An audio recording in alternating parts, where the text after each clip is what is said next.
उत्तरायणांशुरे शोभने मुहूर्ते ब्रह्मणः द्वितीयपरार्धे विष्णुपदे श्रीहरेः श्वेतवराहकल्पे वैवस्वतमन्वन्तरे कलियुगे प्रथमपादे दण्डकारण्ये गोदावर्याः दक्षिणे तीरे शालिवाहन शकवर्षे वर्तमाने व्यावहारिके विश्वावसूनां संवत्सरस्य दक्षिणायने ग्रीष्मऋतौ मिथुने अर्के आषाढमासे कृष्णपक्षे चतुर्थ्यां तिथौ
ಕ್ಷೇತ್ರ ಸಾನ್ನಿಧ್ಯ ಭಕ್ತಾದಿಗಳೆಲ್ಲ ಸೇರಿ ಮಹಾಗಣಪತಿಯ ಸಾನ್ನಿಧ್ಯದಲ್ಲಿ ಪ್ರಾರ್ಥನೆಯನ್ನು ಮಾಡಿಕೊಳ್ತಾ ಇದ್ದೇವೆ. ಆಷಾಢ ಮಾಸದ ಸಂಕಷ್ಟಹರ ಪೂಜೆಯನ್ನು ಬೆಳಗಿನ ಜಾವದಲ್ಲಿ ವಿಶೇಷ ಅಭಿಷೇಕ ರುದ್ರಾಭಿಷೇಕ ಸಹಿತ ಪೂಜೆಯನ್ನು ಮಾಡಿ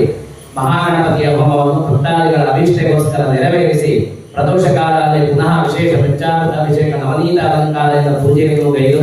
ಪಂಚಪಕ್ಷ ಪರಮಾನ್ನ ನೈವೇದ್ಯವನ್ನು ಮಾಡಿ ಕ್ಷೇತ್ರ ಸಾನ್ನಿಧ್ಯದಲ್ಲಿ ಪ್ರಾರ್ಥನೆಯನ್ನು ಮಾಡಿಕೊಳ್ತಾ ಇದ್ದೇವೆ. ಕೊಟ್ಟಂತಹ ಸೇವೆಯಿಂದ ಮಹಾಗಣಪತಿಯು ಸುಪ್ರೀತನಾಗಿ ಕೊಟ್ಟಂತಹ ಸೇವಾರ್ಥಿಗಳಿಗೂ ಸಮೇತ ಮಹಾಗಣಪತಿಯು ಅಭೀಷ್ಟವನ್ನು ಅನುಗ್ರಹಿಸಿ ಅವರವರ ಸಂಕಷ್ಟಗಳನ್ನು ದೂರ ಮಾಡಿ ವಿದ್ಯಾರ್ಥಿಗಳಿಗೆ ಸದ್ವಿದ್ಯೆ, ಉದ್ಯೋಗಾಪೇಕ್ಷೆಗಳಿಗೆ ಸದುದ್ಯೋಗ, ಕ್ಷೇತ್ರವು ಅಭಿವೃದ್ಧಿ ಆಗುವುದರೊಂದಿಗೆ ಕೊಟ್ಟಂತಹ ಸೇವೆಯನ್ನು ಮಹಾಗಣಪತಿಯು ಎಲ್ಲ ಭಕ್ತಾದಿಗಳ ಅಭೀಷ್ಟವನ್ನು ನೆರವೇರಿಸುವುದರೊಂದಿಗೆ ಎಲ್ಲರಿಗೂ ಅನುಗ್ರಹಿಸಿ ಅಂತ ಹೇಳಿ ದೇವತಾ ಸಾನ್ನಿಧ್ಯದಲ್ಲಿ ಪ್ರಾರ್ಥನೆಯನ್ನು ಮಾಡಿಕೊಳ್ತಾ ಇದ್ದೇವೆ. ಎದುರು ಹೇಳಿ ಸ್ವಸ್ತಿ ಶ್ರದ್ಧಾಂ ಮೇಧಾಂ ಯಶಃ ಪ್ರಜ್ಞಾಂ ವಿದ್ಯಾಂ ಬುದ್ಧಿಂ ಶ್ರಿಯಂ ಬಲಂ ಆಯುಷ್ಯಂ ತೇಜಃ ಆರೋಗ್ಯಂ ದೇಹೇ ಗಣನಾಯಕ ಶ್ರಿಯಂ ದೇಹೇ ಪರಮೇಶ್ವರ परिवारेण महेशा ब्राह्मणेभ्यः श्वासोदित्यं लोका समस्ता श्रीनो भवन्तु काले वर्षदपर्यन्तं पृथ्वी सस्यधारिणी एषो यंशो रहितार्जना सन्तु विभया अपुत्रा पुत्रः सन्तु पुत्रः सन्तु पौत्रणा तथा सन्तु जीवन्तु सदा श्री संकष्ट महागणपति देवर पादार विन्दते गोविंदा